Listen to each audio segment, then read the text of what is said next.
الحمد لله وحده والصلاة والسلام على من لا نبي بعد أما بعد فقد قال الله تبارك وتعالى في كلامه المجيد والفرقان الحميد فأعوذ بالله من الشيطان الرجيم بسم الله الرحمن الرحيم صبغة الله ومن أحسن من الله صبغة صدق الله العظيم وصدق رسوله النبي الكريم ونحن على ذلك لمن الشاهدين والشاكرين والحمد لله رب العالمين. بزرگان محترم اور برادران عزیز، ابھی قرآن کریم کی ایک آیت کا ٹکڑا آپ کے سامنے پڑھا. اللہ رب العزت بندوں سے اس آیت کے اندر یہ پیغام دیتا ہے کہ میرے بندو صبغۃ اللہ کے رنگ میں رنگ جاؤ. ومن احسن من اللہ صبغہ، اور اللہ کے رنگ سے بہتر کون سا رنگ ہو سکتا ہے؟ اللہ کے رنگ میں رنگنے کا مطلب کیا ہے؟ اللہ کا کیا رنگ ہے؟ تو اللہ کے رنگ میں رنگنے کا مطلب یہ ہے کہ اللہ رب العزت کا جو دین ہے اس دین کے اعتبار سے اپنی زندگی کو گزارو. جو طریقۂ زندگی اللہ رب العزت نے نبی علیہ السلام کے ذریعے بندوں تلک پہنچائی، اس طریقۂ زندگی کو اپناؤ اور اس اعتبار سے زندگی کو گزارو. یہ اللہ کا رنگ ہے. اللہ رب العزت آگے کہہ رہا وَمَنْ أَحْسَنُ مِنَ اللَّهِ صِبْغًا، اور اللہ کے رنگ سے بہتر کون سا رنگ ہو سکتا ہے؟ یہاں پر بہتر کو ذکر کیا. اور انسانی اعتبار سے اگر آپ دیکھیں تو انسان کی خواہش ہر چیز میں بہترائی کی ہوتی ہے. ہر چیز میں انسان چاہتا ہے کہ میں فلاں سے بہتر ہو جاؤں. انسان چاہتا ہے کہ میں کپڑے پہنوں تو وہ کپڑے سب سے بہتر ہو. اسی طریقے سے وہ چاہتا ہے میں زندگی کو گزاروں تو وہ زندگی دنیاوی اعتبار سے سب سے بہتر ہو. اگر مال و دولت کے اعتبار سے آپ دیکھیں تو بندے کی یہ تمنا اور خواہش ہوتی ہے کہ مال کے اعتبار سے میں سب سے بہتر ہوں. اسی طریقے سے جوتے چپل آپ لیں، جب بندہ جوتے چپل کو خریدتا ہے تو وہ خریدتے ٹائم سوچتا ہے کہ میں اس انداز کی چیز خریدوں کہ فنکشن میں کسی دوسرے کے پاس وہ چیز نہ ہو. جب مکان کا نمبر آتا ہے تو بندہ مکان کو تعمیر کراتا ہے اور خواہش یہ ہوتی ہے کہ میرا مکان سب سے عمدہ ہو. اسی طریقے سے جب بندہ جوانی پر پہنچتا ہے تو بندہ چاہتا ہے کہ میری صحت سب سے بہتر ہو. اسی طریقے سے جب نمبر شادی کا آتا ہے تو وہ یہ چاہتا ہے کہ یہ رسم اور یہ شادی کی یہ رسم و رواج یہ سب سے بہتر میرے پاس ہو. اسی طریقے سے جب بیوی کا نمبر آتا ہے تو بندہ سوچتا ہے کہ میری بیوی سب سے بہتر ہو. میرے دوستو، ہر ایک بندے کی یہ خواہش ہے. ہاں میرے دوستو، اللہ رب العزت کی بھی ایک منشا ہے. اللہ رب العزت نے بھی قرآن کریم میں احادیث میں نبی علیہ السلام نے جگہ جگہ احسن احسن احسن یعنی بہتر بہتر لفظوں کو استعمال کیا. قرآن کریم آپ اٹھا کر کے دیکھیں تو قرآن کریم کہتا ہے وَمَنْ أَحْسَنُ مَقِيلًا، جنت کو بیان کیا اللہ رب العزت نے کہ جنت بہتر ٹھکانہ ہے. یعنی جس طریقے سے ہم دنیاوی اعتبار سے اپنے لیے ہر چیز بہتر استعمال کرنا چاہتے ہیں، ہر چیز بہتر کرنا چاہتے ہیں، اللہ رب العزت بندوں کو یہ پیغام دے رہا کہ یہ میرے بندوں ٹھکانے کے اعتبار سے اگر بہتر کوئی جگہ ہے وَمَنْ أَحْسَنُ مَقِيلًا، سب سے بہتر اگر کوئی جگہ ہے تو وہ جنت کی جگہ ہے. وَمَنْ أَحْسَنُ قَوْلًا، وہ کون بندہ ہے جس کی گفتگو، جس کا قول، جس کا پیغام سب سے بہتر ہو. آپ قرآن کریم اٹھا کر کے دیکھیں، قرآن کریم میں اللہ رب العزت فرماتا ہے تبارک الذی بیدہ الملک وهو على كل شيء قدیر الذی خلق الموت والحیاة لیبلوکم ایکم احسن عملا. اللہ رب العزت نے موت پیدا کی، اللہ رب العزت نے حیات پیدا کی. یہ موت اور زندگی جو اللہ رب العزت نے پیدا کی وجہ کیا ہے؟ اللہ رب العزت کہہ رہا ہے لیبلوکم ایکم احسن عملا، تاکہ یہ پتہ لگے کہ کون بندہ اعمال کے اعتبار سے بہتر ہے۔ آپ اگر صحابہ کرام کی زندگی کو دیکھیں تو ہر صحابی کی خواہش یہی ہوتی تھی کہ میں فلاں بندے سے آگے بڑھ جاؤں اور میرے اعمال فلاں بندے سے بہتر ہو جائیں۔ آپ دو بندوں کا باہم مقابلہ کتابوں کے اندر بہت کثرت سے دیکھیں گے، حضرت ابو بکر رضی اللہ تعالی عنہ اور حضرت عمر رضی اللہ تعالی عنہ۔ حضرت ابو بکر رضی اللہ تعالی عنہ اس درجے کا صحابی ہے۔ اس وقت حضرت ابو بکر کی سیرت کو بیان کرنا مقصود نہیں، اشارتاً آپ کو بتا دیتا ہوں کہ حضرت ابو بکر رضی اللہ تعالیٰ عنہ ان صحابی میں سے ہے کہ نبی علیہ السلام نے ایک مرتبہ فرمایا کہ میں نے ہر ایک بندے کے احسان کا بدلہ دے دیا، لیکن ابو بکر ایک ایسا بندہ ہے کہ اس کے احسان کا بدلہ میں نہیں دے سکا، وہ اللہ کے پاس ہے۔ چکایا سب کا بدلہ میں نے، کوئی ہے نہیں باقی، چکایا سب کا بدلہ۔ نبی علیہ السلام فرما رہے ہیں کہ چکایا سب کا بدلہ میں نے، کوئی ہے نہیں باقی، مگر صدیق اکبر کا چکایا جا نہیں سکتا۔ تو میرے دوستو، حضرت ابو بکر رضی اللہ تعالیٰ عنہ وہ بندہ ہے کہ نبی علیہ السلام خود اپنی زبان مبارک سے فرما رہے کہ ابو بکر ان صحابی میں سے ہے کہ میں نے ہر ایک صحابی کا بدلہ دے دیا، لیکن ابو بکر کا بدلہ میں نہیں دے سکا، وہ اللہ کے پاس ہے۔ یہ بکر نام ابو بکر، یہ بکر نام کیا ہے یہ سمجھیں آپ۔ بکر با کاف را، جس لفظ کے اندر آ جائے اس لفظ کے اندر پہل کے معنی پیدا ہو جاتے ہیں۔ ابو مانے والا اور بکر مانے پہل، ابو بکر پہل والا۔ اب حضرت ابو بکر کی زندگی کو آپ دیکھیں، ہر اعتبار سے یہ تمام صحابی میں سب سے پہل والا یہ بندہ ہے۔ جب نبوت کا سورج طلوع ہوتا ہے تو طلوع ہونے کے بعد کرنیں سب سے پہلے جو پڑتی ہے وہ ابو بکر ہے۔ نبی علیہ السلام کے ہاتھ پر اگر کوئی بندہ سب سے پہلے ایمان قبول کرتا ہے تو وہ ابو بکر ہے۔ میرے دوستو، غزوہ تبوک کے موقع پر صحابہ کرام ایک دوسرے سے آگے بڑھنے میں ہیں، ایک دوسرے سے ریس لگا رہے ہیں، اور ریس کس چیز میں ہے کہ میں اعمال میں اس بندے سے بڑھ جاؤں، میں اعمال میں اس بندے سے بڑھ جاؤں۔ حضرت عمر رضی اللہ تعالیٰ عنہ کا نمبر آتا ہے۔ حضرت عمر رضی اللہ تعالیٰ عنہ نبی علیہ السلام کی خدمت میں اتنا مال لے کر کے پہنچتے ہیں کہ جتنا اللہ رب العزت نے ان کو مال و دولت عطا کیا تھا اس میں سے 50% مال نکالا، اور نکالنے کے بعد نبی علیہ السلام کی خدمت میں لے کر حاضر ہوئے۔ نمبر آتا ہے حضرت ابو بکر رضی اللہ تعالیٰ عنہ کا۔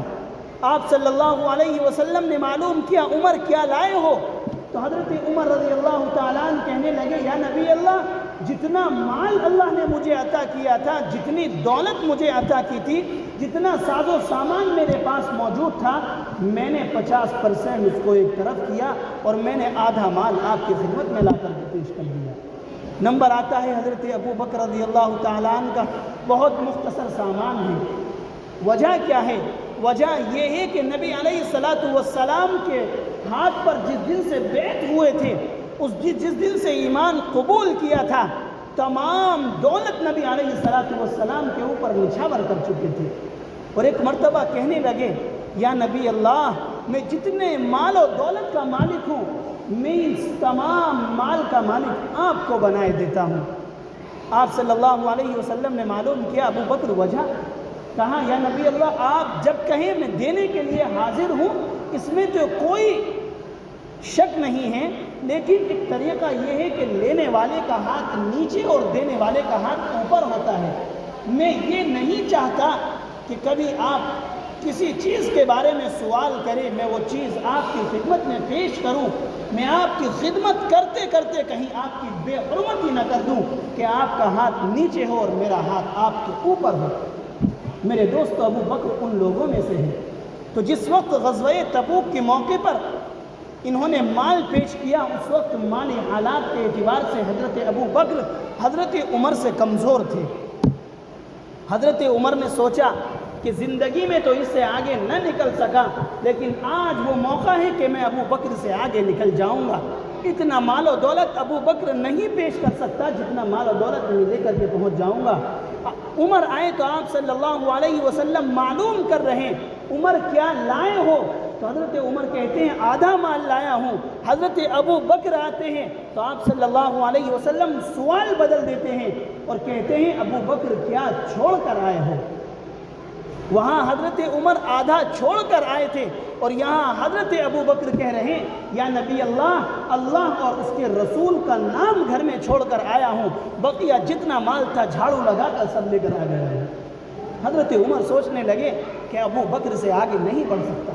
ایک بہت مختصر سا یہ آگے بڑھنے والا واقعہ بتا کر اصل موضوع کی طرف آپ کو لے چلتا ہوں۔ حضرت ابو بکر رضی اللہ تعالیٰ عنہ کی خلافت کا دور ہے، ایک رجسٹر ہے، اس رجسٹر میں غربا کی، اس رجسٹر میں محتاج لوگوں کی خدمت کرنے والوں کا نام ہے۔ مثال کے طور پر یہاں پر نام لکھا ہوا ہے زید، اس کے آگے لکھا ہوا ہے محمد خالد، یعنی زید کی خدمت کرنے محمد خالد جائے گا۔ یہاں پر لکھا ہوا ہے راشد اور یہاں پر لکھا ہوا ہے ماجد، تو راشد کے یہاں پر جھاڑو لگانے کے لیے یہ بندہ بہت غریب ہے، یہ گزر چکا ہے، اس کی بیوی ہے وہ نابینا ہے، اس کے گھر خدمت کرنے کے لیے ماجد جائے گا۔ اس انداز کا ایک رجسٹر تھا۔ حضرت ابو بکر رضی اللہ تعالیٰ عنہ کے پاس وہ رجسٹر موجود تھا۔ ایک بوڑھی عورت کا نام لکھا ہوا تھا لیکن اس عورت کے نام کے آگے کسی کا نام نہیں تھا۔ حضرت عمر رضی اللہ تعالیٰ عنہ سوچنے لگے کہ اس کے آگے کسی خادم کا نام لکھا ہوا نہیں ہے، چلو میں چلتا ہوں اس عورت کی خدمت کرتا ہوں۔ حضرت عمر رضی اللہ تعالیٰ عنہ فجر کے فوراً بعد پہنچ جاتے ہیں اور پہنچنے کے بعد کہتے ہیں، دروازہ بجاتے ہیں اور کہتے ہیں اماں کوئی کام ہے؟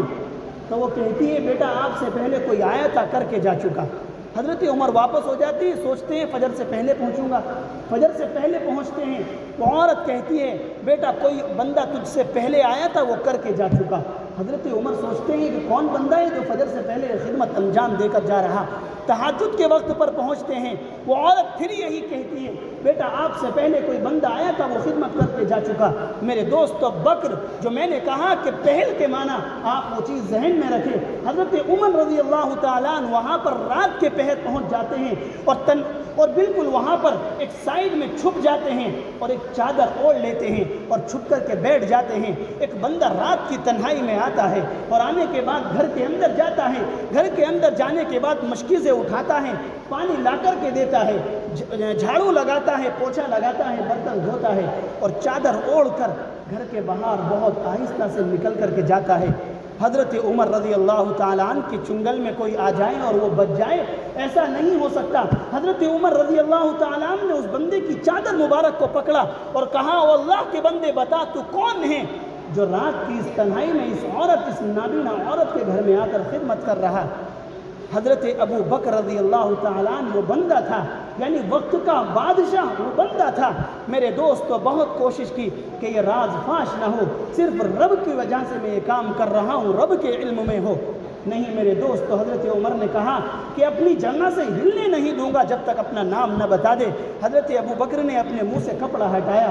میرے دوست، تو حضرت عمر کی نگاہ نیچی ہو گئی اور کہا ابو بکر میں نے بہت کوشش کی کہ تجھ سے آگے بڑھوں لیکن تجھ سے آگے کوئی بندہ بڑھ ہی نہیں سکتا۔ تو میرے دوست با کاف اور را، یہ بکر ماں بکر لفظ جہاں آ جائے میرے دوست تو پہل کے معنی ہو جاتے ہیں۔ کہنے کا مطلب یہ تھا اللہ رب العزت نے قرآن کریم میں احسن کا لفظ اختیار کیا۔ بندوں کی بھی منشا ہوتی ہے، جمعے کا دن ہے، سب سے عمدہ کپڑوں پر پریس ہو اور سب سے عمدہ کپڑے پہنے جائے۔ جو لوگ کارخانے چلاتے ہیں، کاروبار کرتے ہیں، کوشش وہ یہ کرتے ہیں جمعے کے دن چھٹی ہو، کیوں؟ عمدہ لباس پہنیں گے، عمدہ طریقے سے نماز ادا کریں گے، عمدہ طریقے پر مسجد میں پہنچیں گے۔ میرے دوستو، آپ نے عمدہ لباس تو پہن لیا لیکن جب آپ نماز پڑھنے آئیں تو اس کو ہمیں باریکی سے یہ دیکھنا ہے کیا وہ کام بھی عمدہ ہو رہا یا نہیں۔ ایک ہوتا ہے عمدہ لباس پہن لینا، یہ ایک الگ چیز ہے، درست ہے، آپ پہنے، اجازت ہے، جائز ہے۔ دوسرا طریقہ اچھے طریقے سے نماز کو ادا کرنا۔ میرے دوستو، اچھے طریقے سے نماز جبھی ادا ہوگی جب آپ کا مسجد میں آنا یہ اچھے طریقے سے ہوگا، اور اچھے طریقے سے مسجد میں آنا جب ہوگا میرے دوستو، آپ جتنے لوگ یہاں آئے بیٹھے ہیں سب آپ مہمان ہیں اور ہمارا رب ہمارا میزبان ہے۔ اور بہتر مہمان وہ ہوتا ہے جو بلانے کے وقت پر پہنچے. بے بلائے اگر کوئی مہمان پہنچتا ہے تو اس کو کوئی عمدہ مہمان نہیں کہتے. اور اچھا مہمان وہ ہوتا ہے کہ جب بلایا جائے جب آئے. میرے دوستو آپ کو بلایا جا رہا ہے. قرآن کریم کہتا ہے یا ایھا الذین آمنوا اذا نودی للصلاۃ من یوم الجمعہ، اے ایمان والو جب جمعے کے دن تمہیں جمعے کی نماز کے لیے پکارا جائے فاسعوا الی ذکر اللہ، تو تم فوراً اللہ کے ذکر کی طرف دوڑو، یعنی اللہ کے گھر کی طرف دوڑو. تو مسجد میں بہتر آنے والا وہ بندہ ہے جو مسجد میں سب سے پہلے آیا اور اذان کی آواز سنتے ہی گھر سے چل پڑا. اگلا کام تو بعد میں ہے. اب سب سے پہلے آنے والے کو کیا اجر ملے گا؟ نبی علیہ الصلاۃ والسلام فرماتے ہیں جمعے کے دن جمعے کی نماز کے لیے جو بندہ مسجد میں سب سے پہلے داخل ہوتا ہے اللہ رب العزت اس کو اللہ کے راہ میں اونٹ ذبح کرنے کا ثواب عطا کرتے ہیں. اب آپ میں سے جتنے یہاں بیٹھے ہیں شاید کوئی بندہ ہو کہ جو ہر ہفتے اللہ کی راہ میں ایک اونٹ خریدے اور اللہ کی راہ میں ذبح کرے اور اس کی نیکیاں کمائیں. ایسا بندہ تو شاید کوئی ہوگا. لیکن میرے دوستو جتنے آپ بیٹھے ہیں اگر اس حدیث پر عمل کر لیں تو ایک اونٹ کو ذبح کرنے کا ثواب ہر ایک بندہ حاصل کر سکتا ہے.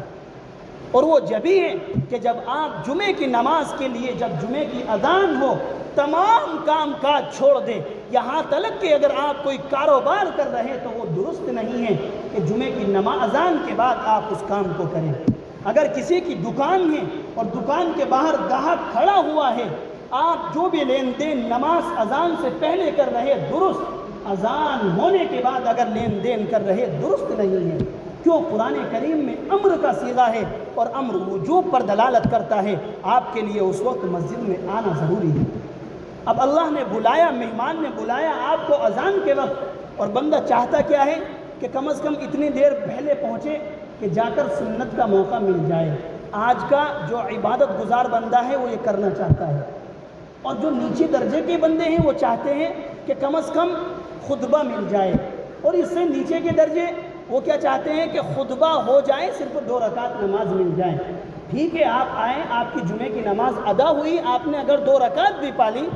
آپ خود سوچیں کہ آپ کروڑ پتی، اربوں پتی، لکھ پتی ہے، آپ کسی کے گھر مہمان بن کر کے جائیں، ایک طرف دسترخوان لگا ہوا ہے وہاں پر عمدہ طور پر کھانا لگا ہوا ہے اور دوسری طرف ارب پتی کھرب پتی آپ موجود ہیں، آپ کے سامنے چٹنی روٹی رکھ دی جائے، بتاؤ پیٹ بھرے گا یا نہیں؟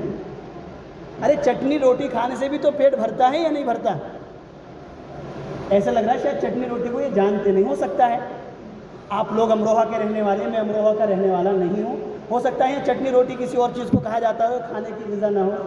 ارے چٹنی روٹی اگر بندہ کھائے، دال روٹی اگر بندہ کھائے تو کیا اس کا پیٹ بھر سکتا ہے یا نہیں؟